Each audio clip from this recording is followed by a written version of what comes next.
Hello everyone, कैसे हो आप सभी। मैं दीक्षा शर्मा आप सभी का आपके अपने YouTube channel science by Diksha ma'am पर हार्दिक स्वागत करती हूँ। उम्मीद करती हूँ आप सब बढ़िया होगी और आपकी प्रिपरेशन बढ़िया चल रही होगी। तो जैसा कि आप लोगों को पता ही है, इस चैनल पर मैं आपको जनरल साइंस पढ़ा रही हूँ, जिसमें बायोलॉजी और केमिस्ट्री की सीक्वेंस अपनी पूरी हो चुकी है और फिजिक्स की क्लास अपनी चल रही है। फिजिक्स का पहला चैप्टर कंप्लीट हो चुका है, यूनिट्स एंड डायमेंशंस, जो मैंने आपको 2 पार्ट्स में कवर कराया था। प्लेलिस्ट बनी हुई है, आप जाकर वहाँ पर विजिट कर सकते हो। आज की क्लास में हम पढ़ने जा रहे हैं फिजिक्स का सेकंड चैप्टर। नाम देख पा रहे होंगे आप लोग, जिसका नाम है मोशन, या फिर जिसे हम कहते हैं गति। अब इस चैप्टर से एग्जाम में काफ़ी क्वेश्चन बनेंगे, थ्योरी के क्वेश्चन भी बनते हैं और न्यूमेरिकल पार्ट भी रहेगा। अगर हम बात करें थ्योरी के रिगार्डिंग, कुछ एक टर्मिनोलॉजी है, जैसे आपने सुना ही होगा, कुछ एक टर्म्स हैं like distance, displacement, velocity, acceleration.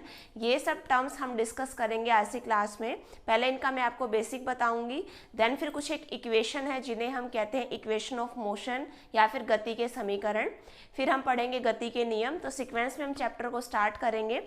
देखिए, पहला जो टर्म है, वस्तु की या फिर ऑब्जेक्ट की 2 पोजीशन हो सकती है। या तो ऑब्जेक्ट किसी भी पर्टिकुलर इंस्टेंट पर, किसी भी पर्टिकुलर टाइम पर, या तो हो सकती है रेस्ट में या हो सकती है मोशन में।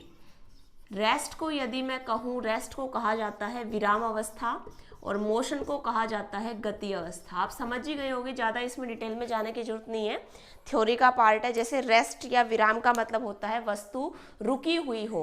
रुकी हुई होने का मतलब उसकी पोजीशन टाइम के साथ ना बदले। लाइक आप रूम में हो, आपके रूम में कोई टेबल है, तो वो टेबल एक अपनी पोजीशन पर रुका हुआ है, तो वो मूव नहीं करा, तो सीधी सी बात हो किस में कहा जाएगा, वो कहा जाएगा रेस्ट में। जबकि अगर मैं बात करूं, जैसे मान लो उसी रूम में फैन चल रहा हो, फैन मूव कर रहा हो, पंखा चल रहा हो, तो सीधी सी बात है पंखे की पोजीशन टाइम के साथ लगातार बदल रही है, तो पंखा किस में कहा जाएगा, मोशन में। कोई और भी एग्जांपल ले सकते हो आप, लाइक ट्रेन है, ट्रेन चल रही है, तो अब ट्रेन की पोजीशन जो साइड में कह सकते हो आप, बिजली के खंभे वगैरह हैं या फिर पेड़ वगैरह हैं, उनके रिलेशन में ट्रेन की पोजीशन किस में बोली जाएगी, मोशन में, क्योंकि ट्रेन की पोजीशन टाइम के साथ लगातार बदल रही है।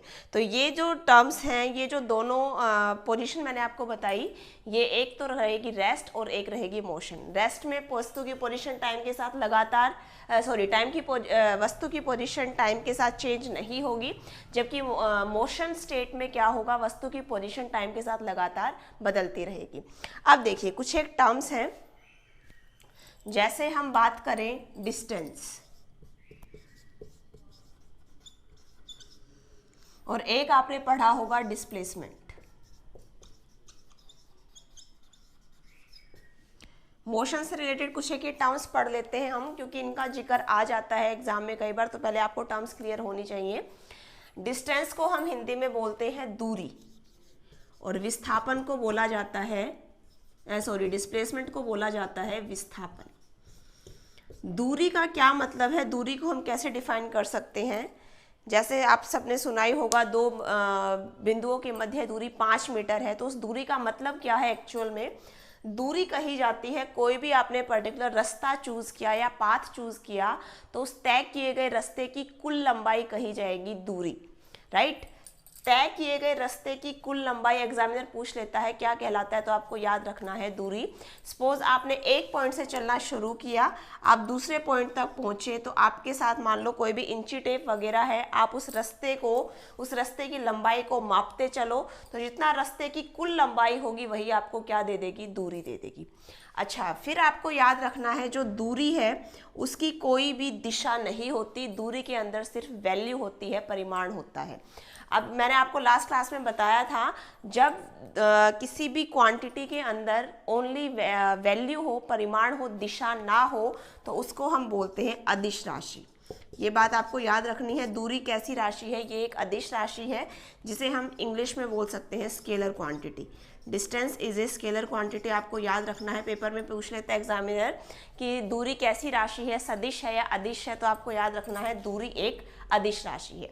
अच्छा, फिर हम बात करें दूरी का एसआई मात्रक, कि दूरी को मापा किसमें जाता है, स्टैंडर्ड पैमाना क्या है दूरी को मापने का, तो याद रखना है आपको दूरी का एसआई मात्रक होता है metre. SI unit of distance is metre.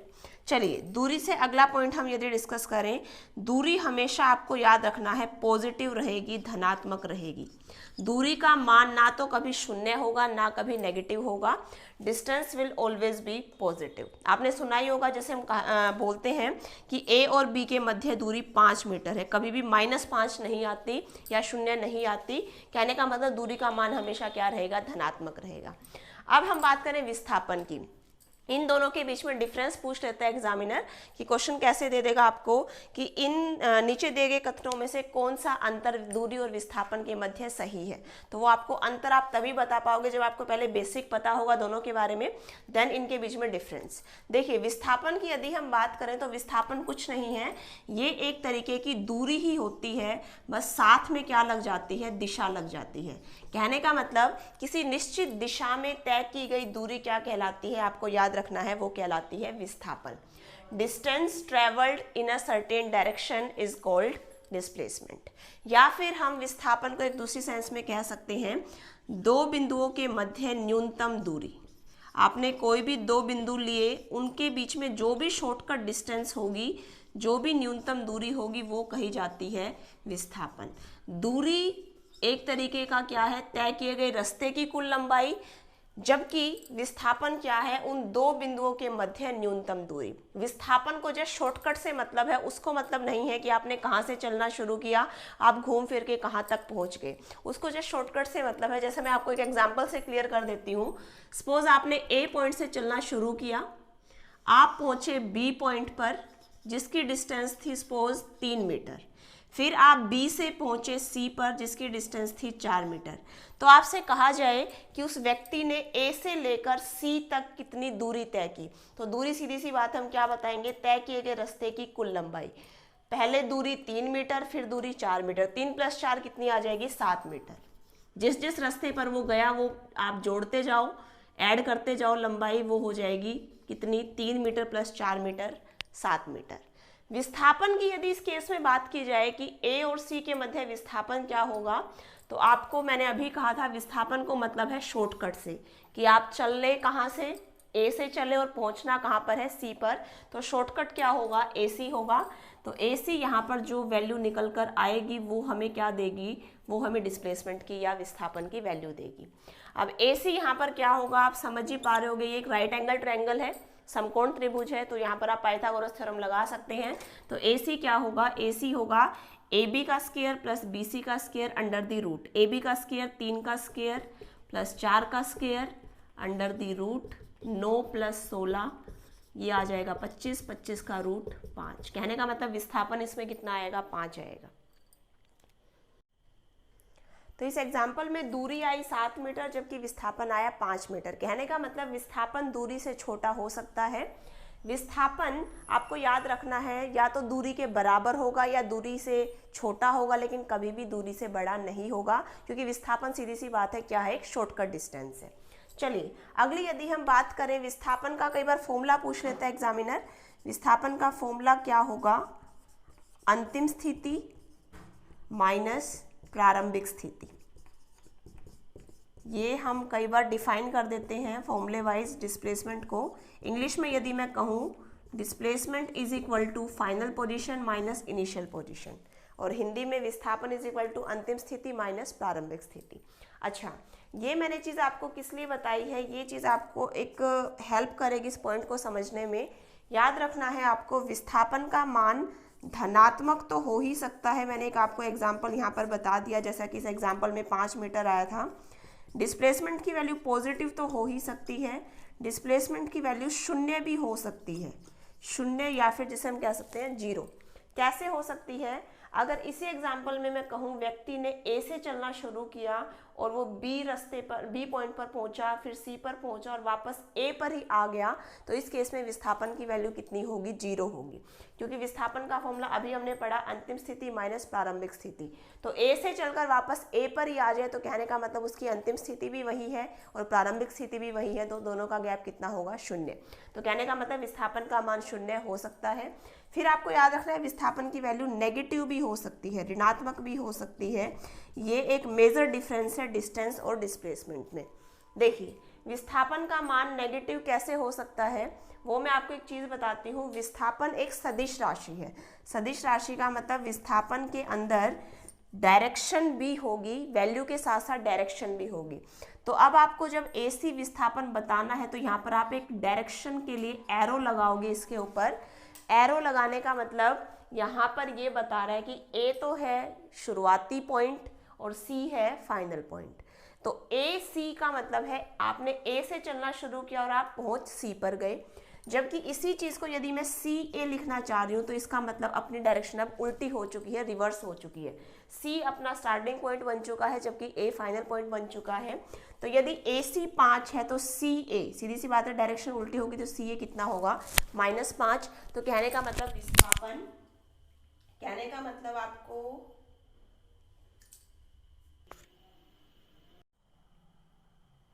तो ये सभी पॉइंट्स थे डिस्टेंस और डिस्प्लेसमेंट के बीच में, दूरी और विस्थापन के रिगार्डिंग। तो आई होप आप समझ गए होंगे। अब बढ़ते हैं अगले टर्म्स की तरफ जिसे हम कहते हैं चाल और वेग। चाल को हम बोलते हैं इंग्लिश में स्पीड और वेग को कहा जाता है वेलोसिटी। देखिए चाल अब बेसिक सा है, सबने पढ़ी रखा है चाल या स्पीड। चाल क्या होता है, किसी भी पर्टिकुलर समय अंतराल में, किसी भी दिए हुए टाइम इंटरवल में वस्तु जितने समय में जितनी दूरी तय करती है वो कही जाती है वस्तु के द्वारा तय की गई चाल। कहने का मतलब चाल को हम कैसे बोल सकते हैं, चाल होगा चाल बराबर दूरी बटे समय, या फिर मैं इसको इंग्लिश में कहूँ speed is equal to distance upon time take. अब अगर हम बात करें इसकी यूनिट की तो सीधी सी बात है, डिस्टेंस की यूनिट सब लोग जानते ही वो मीटर, टाइम की होती है सेकेंड। तो चाल की यूनिट, चाल का SI मात्रक क्या आ जाएगा, मीटर पर सेकेंड। याद रखना है आपको, चाल का SI मात्रक क्या होगा, मीटर पर सेकेंड। याद रखिए अगला पॉइंट, चाल जो है वो एक कैसी राशि है, चाल एक अदिश राशि है।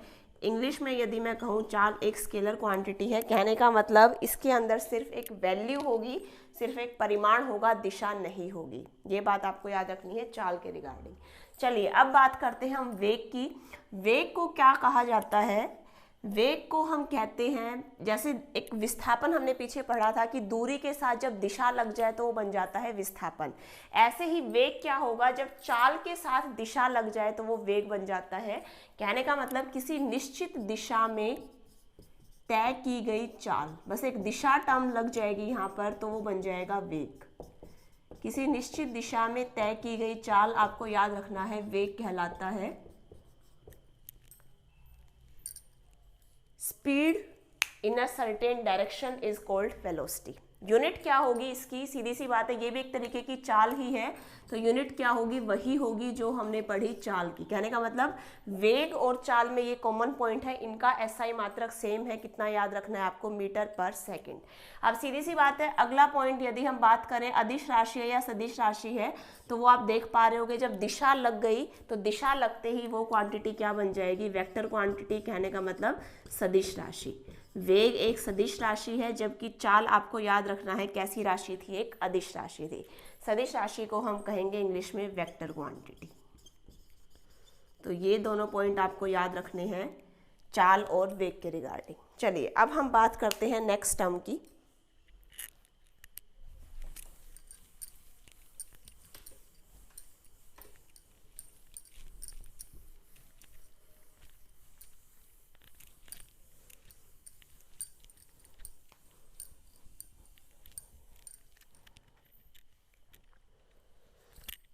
अगली टर्म जो हमने पढ़नी है वो है त्वरण, या फिर जिसे आप इंग्लिश में बोलते हो एक्सेलरेशन।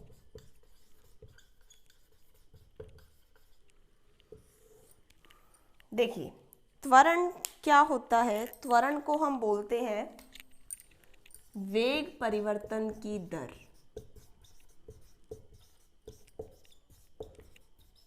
या फिर इंग्लिश में कहें हम rate of change of velocity. कहने का मतलब वेग या फिर बॉडी की वेलोसिटी किस रेट से चेंज होती है वो उसका कहलाता है एक्सेलरेशन। कहने का मतलब मैं इसको आपको एक एग्जांपल से समझाती हूँ। लाइक आप किसी भी रोड पर चल रहे हो, रोड पे हम चलते हैं तो सीधी सी बात है बीच में ब्रेकर भी होंगे, अपनी स्पीड कम ज़्यादा होती रहेगी। तो स्पीड कम ज़्यादा होना ही क्या कहलाता है, एक्सेलरेशन कहलाता है। साथ में वहाँ पर एक डायरेक्शन भी लग जाएगी। तो जिस रेट से वेलोसिटी चेंज होती है बॉडी की उसको हम कहते हैं त्वरण या फिर एक्सेलरेशन। जैसे क्वेश्चन पूछा गया एग्जाम में कि एक व्यक्ति 50 किलोमीटर प्रति घंटा की स्पीड से एक नियत वेग से चल रहा है एक हाईवे पर, तो उसका त्वरण कितना होगा, उसका एक्सेलरेशन कितना होगा। तो आप खुद सोचिए, अगर नियत वेग है, नियत वेग का मतलब कांस्टेंट स्पीड है, उसकी वेलोसिटी, उसका वेग चेंज नहीं हो रहा, वो इतने पर ही मेंटेन है, तो उसका त्वरण क्या होगा, त्वरण उसका होगा 0। ऐसा क्यों हुआ, क्योंकि हमने पढ़ा वेग परिवर्तन की दर, परिवर्तन का मतलब चेंज होना चाहिए, लेकिन यहाँ पर वो क्या बोल रहे हैं, नियत है, सेम है। तो जब वेग ही नहीं बदल रहा तो त्वरण वस्तु का कितना आएगा, 0 आएगा। तो आपको एक बात याद रखनी है, क्वेश्चन आ भी जाता है कि नियत वेग से गतिमान वस्तु के अंदर कितना त्वरण होता है, तो आपको याद रखना है 0 त्वरण रहता है। If a body is moving with constant velocity then its acceleration will be 0। Velocity same रहते ही समझ जाना एक्सेलरेशन क्या होगा, 0 होगा। वही वेलोसिटी या फिर वेग समय के साथ यदि लगातार बढ़ता है, कहने का मतलब शुरू में बॉडी मान लो चल रही है 20 किलोमीटर प्रति घंटा से, फिर चल रही है 30 किलोमीटर प्रति घंटा, 40, 50, लगातार उसकी स्पीड या वेलोसिटी समय के साथ बढ़ती जा रही है, तो उसके अंदर त्वरण क्या होगा, पॉजिटिव होगा। उसका एक्सेलरेशन आपको याद रखना है कैसा रहेगा, पॉजिटिव रहेगा। अच्छा, वही अगर मैं बात करूं अगले केस में, वस्तु का वेग, वस्तु की वेलोसिटी समय के साथ लगातार घटती है। जैसे आप एग्जाम्पल ले सकते हो, शुरू में मान लो बॉडी चल रही थी 50 किलोमीटर प्रति घंटा की चाल से, उसके बाद 40 पर आई, 30, 20, 10 और अल्टीमेटली रुक गई, 0 हो गई। तो समय के साथ वस्तु की वेलोसिटी या वेग लगातार घटता है, तो वहाँ पर त्वरण कैसा बताएंगे हम, वहाँ पर त्वरण होगा नेगेटिव, एक्सेलरेशन कैसा होगा, नेगेटिव। और यही नेगेटिव एक्सेलरेशन की कंडीशन ही कहलाती है मंदन। आपने एक टर्म सुनी होगी मंदन या फिर रिटार्डेशन। ये टर्म क्या होती है, जब वस्तु का वेग समय के साथ लगातार घटे, या फिर मैं कह सकती हूँ वस्तु का त्वरण जब नेगेटिव हो तो वो कहलाता है मंदन। तो हमने त्वरण 3 केस में पढ़ लिया। त्वरण 0 कब होगा, जब वस्तु का वेग नियत हो। त्वरण पॉजिटिव कब होगा, जब वस्तु का वेग समय के साथ लगातार बढ़े। त्वरण नेगेटिव कब होगा या फिर मंदन की स्थिति कब आएगी, जब वस्तु का वेग समय के साथ लगातार घटे। तो ये था सारा त्वरण के केसेस। त्वरण की मैंने आपको डेफिनेशन क्या बताई, डायरेक्ट डेफिनेशन आ जाती है एग्जाम में, याद रखना है आपको। त्वरण क्या कहा जाता है, rate of change of velocity या फिर वेग परिवर्तन की दर। इसको हम कैसे लिख सकते हैं, त्वरण को आप कह सकते हो वेग परिवर्तन बटे समय। कहीं पर भी दर लिखा होता है तो इसका मतलब होता है टाइम के रिस्पेक्ट में। तो आप इसका फॉर्मूला क्या बताओगे, डेफिनेशन क्या बताओगे, पहले तो rate of change of velocity, formula क्या बताओगे, वेग परिवर्तन बटे समय, मतलब change in velocity upon time taken. Change in velocity upon time taken, यदि आप इसको लिखना चाहो तो लिख सकते हो, नोट्स बना रहे हो तो साथ साथ।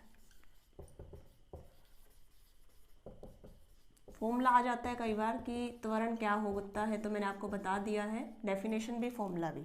चलिए अब बात कर लेते हैं इसकी एसआई यूनिट की, एसआई मात्रक की। देखिए एसआई मात्रक आपको रटने की जरूरत नहीं है, फॉर्मूला यदि आपको पता है त्वरण का तो आप इजीली बता सकते हो उसकी एसआई यूनिट क्या होगी। देखिए कैसे, वेग परिवर्तन बटे समय बराबर त्वरण हमने पढ़ा।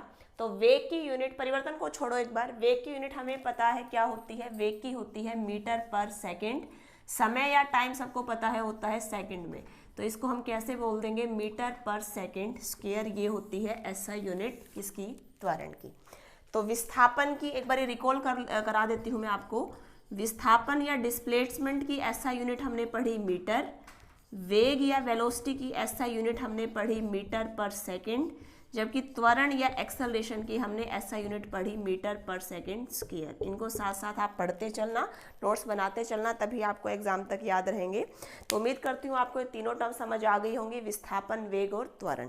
अब आपको मैं इक्वेशन बता देती हूँ, इक्वेशन ऑफ मोशन जिनको हम कहते हैं, या फिर गति के समीकरण। गति के 3 समीकरण हैं जो कि दिए गए थे गैलीलियो के द्वारा। तो एक बार वो और पढ़ लेते हैं फटाफट से, फिर हम नेक्स्ट क्लास में पढ़ेंगे गति के नियम। काफ़ी इंपॉर्टेंट चैप्टर है ये।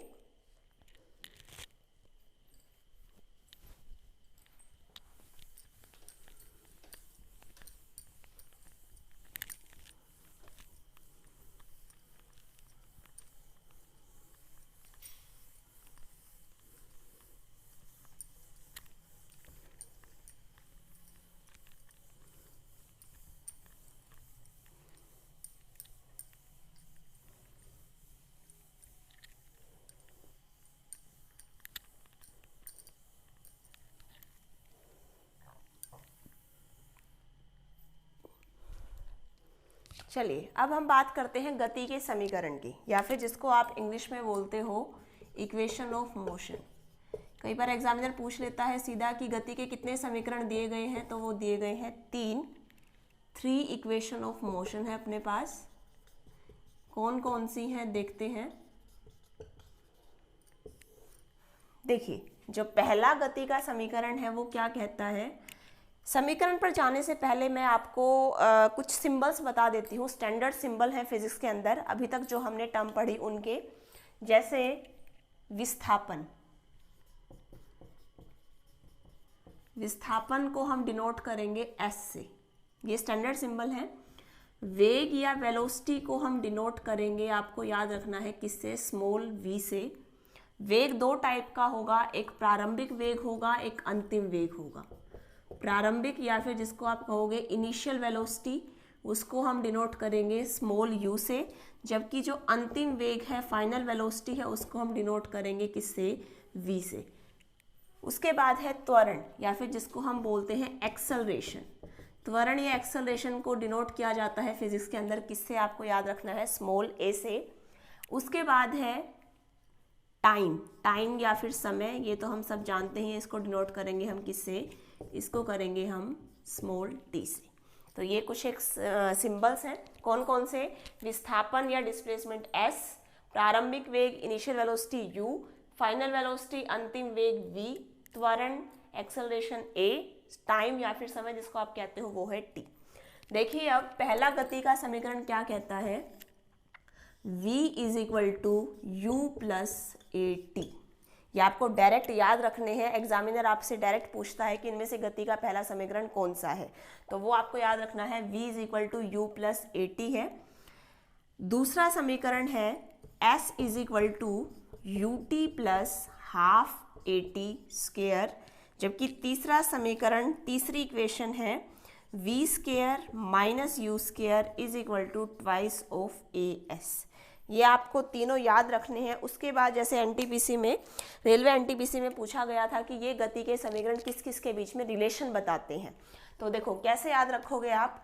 गति का पहला समीकरण, इधर वेग आ रहा है और इधर समय आ रहा है, तो ये गति का पहला समीकरण किस किस के बीच में संबंध दर्शाएगा, वेग और समय के बीच में, मतलब वेलोसिटी और टाइम के बीच में रिलेशन बताएगा गति का पहला समीकरण।